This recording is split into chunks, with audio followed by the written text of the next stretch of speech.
And welcome back to Who Would Win. Today's Who Would Win comes to us from Thor's Hammer. Mjolnir. Well, it's just Thor's hammer, but we all know Thor's hammer. Mjolnir. And this one is Ulquiorra from Bleach versus Artoria Pendragon, or Ultra Pendragon. Artoria Pendragon Alter from Saber, or the series is better known as... I believe it's Fate Saber. 1 second. Yeah, Fate Stay Night. Fate Stay Night. That's it. Now, I am aware of this series. I am not very well versed in it, admittedly, but the little I do know, it's basically like a series where people can summon these individuals to kind of fight on their behalf, and those individuals are individuals who were basically heroes or myths in time. Artoria, we'll say Alter, because that's in the Alter Pendragon, is King Arthur, basically. It's a female version of King Arthur. Although in the legend, maybe that's just the legend. Maybe she is, in fact, maybe Arthur was a woman. We don't know. Truth be told, they say King Arthur isn't actually one person, but a composite of many different stories of different people. So that's the believed actual true origin of King Arthur. But anyway, Ulquiorra is from Bleach. He is the fourth Espada, one of the strongest of his group. But he was still not as strong. It's confirmed that Yami was still stronger than him. But he was one of the main antagonists, one of the very primary antagonists of that arc in Bleach. So in terms of straight power, I mean, as Altered Pendragon has all these same abilities she had prior, but after being blackened, her magic reactor grew outside the scale, increasing her magical energy consumption. However, thanks to being Sakura's servant, she was provided with an enormous magical energy supply. Basically, she's one of the powerhouses of the series. Very few can really go toe-to-toe with her. She was able to even, it was believed that there'd be no end to her overwhelming power. She would not even lose to Hercules, who apparently is extremely powerful.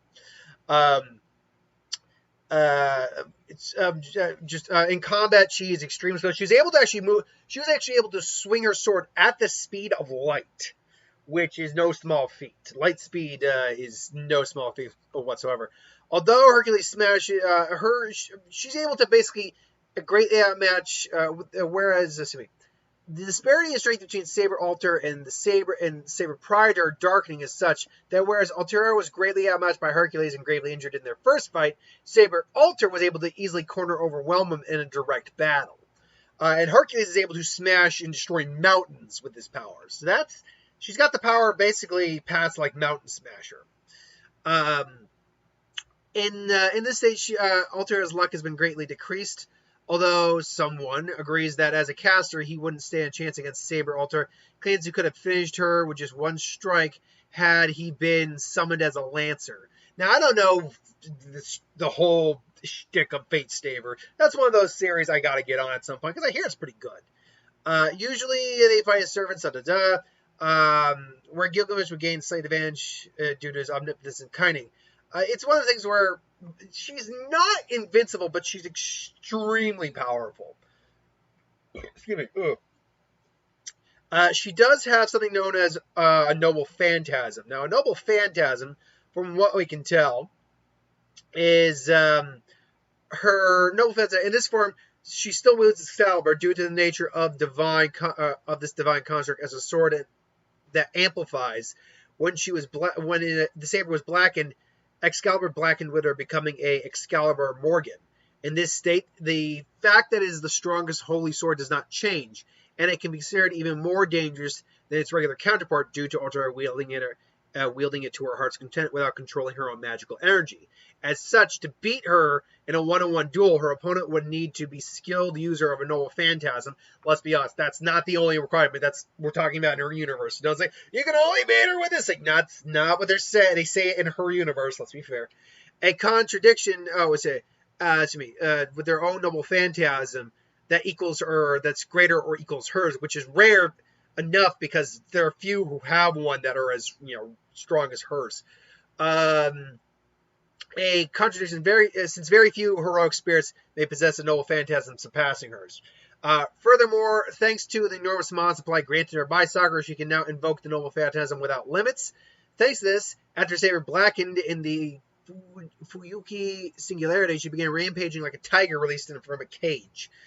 In her fight against Medusa, she managed to offset a 19% of Bellanthropin in less than an instant, despite Medusa's mystic eyes producing a rank down of all abilities. This is like almost like D&E stuff right now. In her fight with she lost due to her tenacity wavering. Since she stayed in her hand in the last moment right before the fight, firing her noble phantasm, Mash managed to block it with Lord Whatever. Even as we can take her Excalibur remained extremely powerful.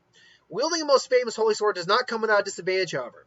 Due to being the most famous holy sword in the modern era, anyone who gets hit by the noble phantasm and survives it will find out her true name. Thus, it will allow her opponent to come up with a better strategy next time they face each other. Now, the true name is true name. The true name of a servant is something vital to the battle. It can be reveal much about them. They most often have their masters refer them solely as a class instead. Okay, so it's basically kind of like in exorcisms, usually, at least as we see them depicted. If you learn the demon's name, you actually pretty much gain power over that demon.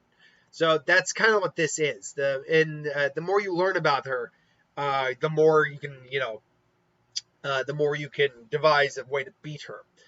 Incarnation, she's blackened by the mud of the Holy Grail in the form of a shadow. Artoria has never been able to even as a regular servant. Wait a minute. This makes her a powerful being, while blackened servants cannot return to spirit form, has never had the ability even as a regular servant. She does gain the ability to travel quickly by sinking in the shadow and moving elsewhere on Sakura's command. Due to no longer having to restrain her magical consumption, she has lost her limitations, causing her fighting abilities and destructive powers to jump significantly. She also has several abilities, magical resistance, not that it would matter here. Ulquiorra does not use magic, he uses actual energy. She's a good rider for beasts. Mana Burst is one of her big things. She can use it as the propulsion of a magical energy, or just a giant strike of magical energy. It can take the form of a dragon, basically being an attack called Tyrant Clamp. It can also attack her opponent with tentacle energy. The magical energy, which is constantly consuming, is also quite large, so her appetite has grown compared to normal counterparts in order to sustain herself. Instinct. In order to maintain her reason in this state, constant self-control is required. Due to constantly suppressing her rage, her surroundings are neglected and instinct is dulled. On the other hand, in this state, she may be rather more likely to take action due to her behavior being distanced away from that of other heroes. And Charisma boasts the natural talent to command an army. Well, that's all great, well and great. It does seem like her abilities actually, she's got an extremely high strength, speed, durability, but she doesn't actually have a lot of straight mana, or straight actual abilities. Now, Ulquiorra being the fourth Espada was extremely powerful. He was at a Ronkar, which is essentially in Bleach, you have humans, you have Shinigami who are spirit beings, but they can look like humans. And then you have hollows, which generally are the equivalent of kind of demons, but there is a hell in the Bleach universe. But for sake of argument, they're kind of like demons. They're evil souls, or at least negative souls, we can say. But every now and then, they will achieve something great. They'll turn into higher class of hollows, and if they were to remove the mask that they wear, which you'll see remnants on his head right there, they gain a Shinigami humanoid form and a blade that basically seals away their powers. Ulquiorra is the fourth. Now, as such, he can move fast enough that it's more than likely light speed based on how fast we know Ichigo moves, and the fact that he, for a while, was just completely outclassing Ichigo, just in his base form alone. So he's more than likely has light speed capabilities as well. He can strike with enough force to destroy pillars, put a hole through someone's chest without any difficulty. One of the trademark abilities of a Ronkar or a Hollow is the Cero, which is basically a Doom Blast, an energy blast. And he can do it from his finger, his hand. He can also fire balas, although we never really see him do that, but we know he can do that. He is an expert swordsman and capable of fighting very easily with just one hand. He's also pretty good at hand-to-hand combat as well. But one of the two biggest abilities he has going for him is his durability, which it takes a severe amount of damage to even put a nick on him. Ichigo was impressed when he could just put a nick on this guy. And his regeneration. He boasts that his regeneration is the highest among the hollows, or the Roncar, or the Espada. He can grow his eye back after removing it without any much difficulty. He regrew his arm fighting Ichigo in an instant. The only thing he can't regenerate are major vital organs like heart, lungs, all that, his brain. Well, lungs maybe. That's not necessarily a true vital organ per se. Because that's something he could probably survive from. But yeah, heart, all the internal organs down there, yeah, gone. They're gone. Like when Ichigo ends up cutting him in half later on, he is, says it's just a bluff. Like my lower half's there, but it's just a bluff. But the organs are gone. So any like major organ, he can't grow that back. But generally speaking, his regeneration is extremely high. But Espada or Oroncars are not limited to their base forms. As I said, the sword of an Oronkar, their Zanpakuto, unlike a normal Zanpakuto, where you have a release command and it has an ability, what the Aronkar's Zanpakuto does is it releases their like a remnant of their true form. Like they will their form changes into basically something that was akin to what they looked like as an actual hollow, and their true level of power is released. In Ulquiorra's case, it translates to bat, is what it is. And it's envelop. I think it's Muragello, or what, I can't remember exactly what it is. Hold on. You know what? I do want to know what the damn Zanpakuto's name is. Ulquiorra Cifer. Let's see here. Where is his Zanpakuto's name? Okay, I'm gonna give me 1 second. 1 second. 1 second. 1 second. We're gonna just find this thing now. Murcielago. Because it's all the Espada had a Spanish theme to them, whereas the Sturmers had a German theme to them. Or it translates basically as Spanish for bat, Japanese great black winged demon. And basically, that's what he turns into. He has a completely white cloak. He's got these two very devilish horns and these giant bat wings. And his spiritual energy, like the energy he has, basically kind of encases, like it's almost like a wave, just a wave crashing over. His heart, everything is enhanced. He has an ability that basically lets him create almost like a lightsaber javelin of energy. He has a black saber, which is far more powerful than a normal Sato. He's just on another level. But unlike any other Espada, he goes one step beyond that with Resurrección Segunda Etapa, or second stage release. Basically, it's the equivalent of something.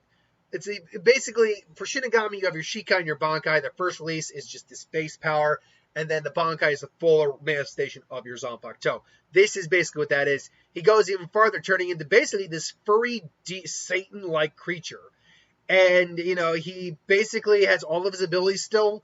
Over his energy level is described as basically smothering the entire area, feeling like an ocean is weighing down on you. And his trademark attack at that point is now, or his trump card attack, is Laza del Remapo. Basically, he creates this giant energy lance that he can fire. It basically has the destructive power of a nuke. It's so powerful, and he can use it in melee combat as well. It's so powerful, even he isn't able to really control it very well. He even says that. So, yeah, Ulquiorra is an extremely powerful individual. So these two meet in a fight. I mean, assuming they take place in the relatively same world. Let's say the Rancor are doing their invasion, but let's say that Sakura with Artoria Pendragon here are somehow in the area and they see this guy. And I'd imagine, given the nature of Fate's Day, seeing spiritual beings is nothing of a real issue. And Ulquiorra senses the energy that's coming off of Artoria, and he's looking and saying, so you are a Shinigami? No, you're something different. But I don't have time to deal with you. and you're causing problems. And Sakura wishes you gone. So be it. And no, she comes at him with Excalibur, and he has to block, and he doesn't have to block initially. He probably just gets out of the way, just Sonitas at her. That's the super speed technique. Just, I told you, I have no interest, but that was a capable strike of yours. Indeed, capable. I wasn't even trying. I see. Well, then if you wish to get in my way, I will have no choice but to remove you. And she thinks he's just pointing at her, but then he fires out the blast, and she gets out of it. What was that? It's like, and he's there again, just. She just has to cut the blast in half using some monobursts, and now the actual fight is going on. And he blocks initially, but the fact is, like, that's still, like, she's got enough power, I can tell, to be able to more than likely cut his skin a little bit. And he notices that, and he gets out of the way. It's like, yeah, what kind of madman tries to block the attack? You're dumber than Hercules. And she comes at him again. This time, however, she comes in and blocks with a sword, and he's like, I see. So you do possess quite the power, but it's still still meaningless to go up against me. And, they start clashing, and she's coming at him. She's going at him hard. And, eventually she's like, says, screw this, and basically just, goes into a full, light speed strike. But the problem is that Bleach characters do scale up to light speed. I find it difficult not to believe they scale up to light speed.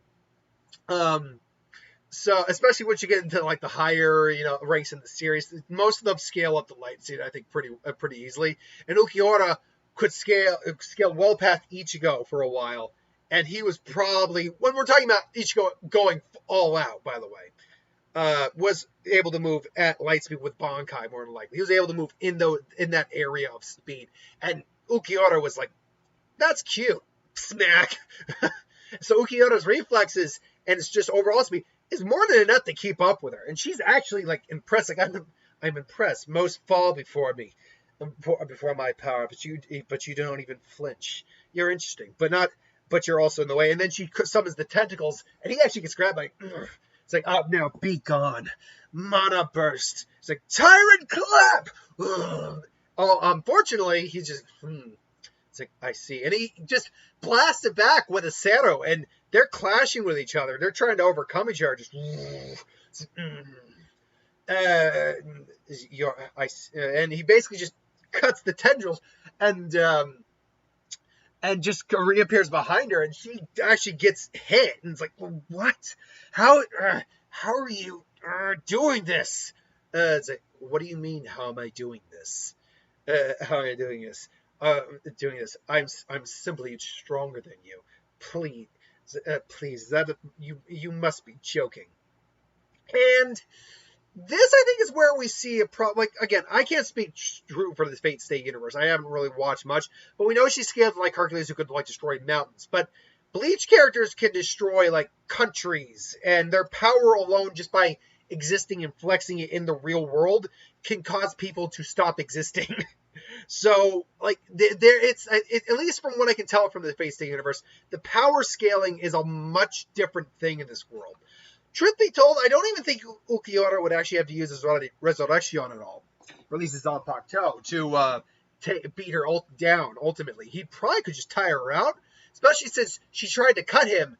It failed, so now she basically he learned the true name of her, and is now just able to strategize against her even more. And she probably would figure this out, like, my first attack didn't kill him. That means, like, your true name is, he says Artoria Pendragon, alter. It's like, and it's like, I can't. It's like, I no longer care for this. It's like, don't you turn your back on me. She goes at him full strength. It's like, everything I have. And he just looks at her like, yeah, very well. You've left me no choice. Lord Isaac forbid me to release this in Hueco Mundo. However, we are not in Hueco Mundo. And she comes in clothes. Maraseglago. And, boom, into the energy just blasts around. It's like, what kind of magic is this? This isn't magic. This is spiritual pressure. And yours is weakening. And she sees him in the form, and it just, just appears. At that point, she's just, head's gone at that point. She might be durable enough for a lot of things.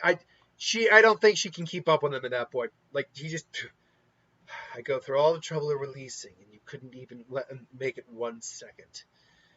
I suppose the legends about you were a bit overblown. So, yeah, ultimately, when you talk about power scaling and all that, and a lot of people talk about power scaling, it feels like the Bleach universe, at least from what I can tell from Fate's Stay right now, does scale well above a lot of those characters. Now, Gilgamesh, from my understanding, was like the villain, or like one of the big villains of that series, if I'm not mistaken. And if he is who I'm thinking he is, because I feel like I've actually seen this character. Hold on. Because I've seen, this is exactly what I think he is. This guy is able to summon things from other dimensions, through pure energy. Like he's basically channeling the power of another dimension to channel, his powers and abilities. That is pretty nuts. I'm not going to lie. So I'm not saying that Fate's Stay is, completely outclassed by Bleach. I'm not saying that one bit. But I am saying that, at least from what we see from the abilities I found with Artoria here, is she does not have what it takes to take on someone like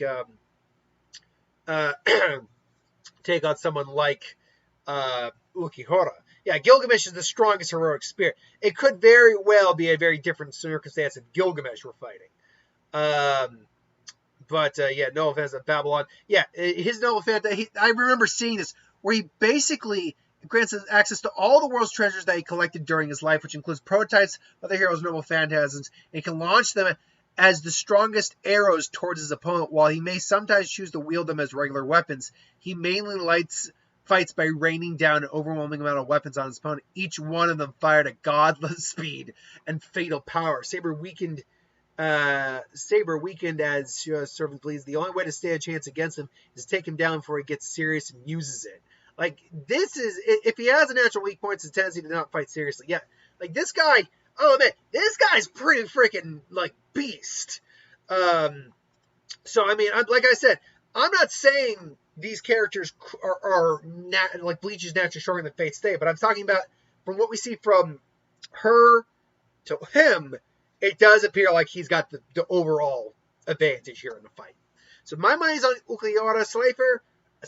I keep saying Slifer, but it's like Slifer the Sky Dragon. Ulquiorra Cifer the Sky Dragon. Who's Cifer? Cifer, right? Anyway, I digress. Yeah, so I go Ulquiorra. But that is just my opinion. I'm sure there are fans of Fate's Stay Night who know it better than I do. And let's be very clear here. You need to know Bleach too. You don't if you're going to try to argue Fate's Saber, or if you're going to try to argue Alter properly, you can't just argue for Fate's Stay. You have to make the case of it against whoever she's going against. In this case, the Bleach universe. So if you're going to try to argue it, just try to know both sides before you argue it, because otherwise you start to look foolish if you only just start saying, "Well, they win because of this, this, and this." That's not how a proper argument works. Anyway, thank you for watching. I hope you enjoyed. Like, comment, share, subscribe. As always, wants to review something, put in the comments below. Let us know. We'll do a review of it at some point. Hit that bell if you want to be notified. I'll probably catch Quiet Place 2 on Monday for Memorial Day, because I'm not working Memorial Day. So I'm not looking forward to that for a change. Been a while since I had a 2-day weekend, and then my vacation's the following week. Why do you do this to me, Jaden? Jaden. Oh, that's my little bit of nostalgia right there from, what was it? League of Extraordinary Gentlemen. Say, Shab, you're a good boy, and I don't like you. But to say, Shab, Jade. I know you like animated films. I know you like my opinion on animated films and films in general. Do you really want me to go see Spirit Untamed next week? Do you really want to hurt me? Do you really want to make me cry? I'm going to be flat out. I mean, I'll do it. You asked for it, so I'll do it. I'm not going to enjoy myself if I'm... Look, fingers crossed. Maybe I'd enjoy it. I'm not going to say that. I'm not going to say, I'm going to do it. I'm not going to like it. I'm going to dislike it. I'm just going to not like it out of pro. No, obviously I'll give it a fair shot. But I've seen the trailer for this movie, man. First off, like, this is a sequel to Spirit Stallion of the Crimson. Like, I'm guessing it's the same damn horse. This looks terrible. But, look, you suggested it. I take requests. Yeah, I guess I'll go and bear the brunt of that. And my girlfriend's going to be like, why are you doing this? Because someone asked me to. You don't have to. Oh, but I do. Anyway, why? It's fine. It's fine. So yeah, I'll be saying that next week. What else is coming? I know there's another thing coming out next week. That's a good question though. Because I know we don't actually have. Besides that, we don't have anything major coming out next week anyway. There's that, and then Samaritan with Samaritan and The Conjuring. The devil made me do it. Yeah, that's what I was gonna see. Now you made me go see that.